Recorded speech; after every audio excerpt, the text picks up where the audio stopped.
د دنیا تر ټولو ریښتینی انسان د الله پیغمبر صلی الله علیه وسلم چې د هغه نه بل هیڅوک ډیر ریښتینی نشته. هغه صلی الله علیه وسلم د الله تعالی په حق باندې فرمایي چې الله تعالی دا دنیا چې موږ پسې هلې ځلې کوو، الله تعالی دا دنیا هر کس ته ورکوي.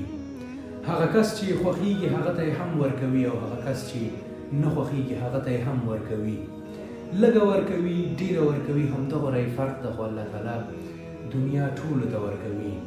خو ایمان الله تعالی یوازې هغه کس ته ورکوي چې الله تعالی هغه کس الله تعالی یوازې هغه کس ته ورکوي چې الله تعالی هغه کس خوښوي.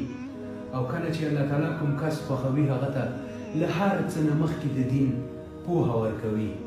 اوس که ستاسې څخه داسې کسان وي چې د هغو زړونه د الله تعالی د نوم اورېدو سره نرمیږي او یوازې د الله تعالی رضا غواړي او د دین خبرو اورېدو ته او په هغو باندې ځان پوهولو ته یې زړه کېږي او د هغې نه خوند اخلي او ډېرې ښې پرې لګېږي، هغو دې په دې ځان پوه کړي چې الله تعالی د هغو سره مینه کوي.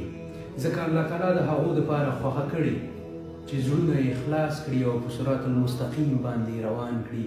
دا د الله تعالی د انعامونو څخه تر ټولو لوی انعام دی. السلام علیکم.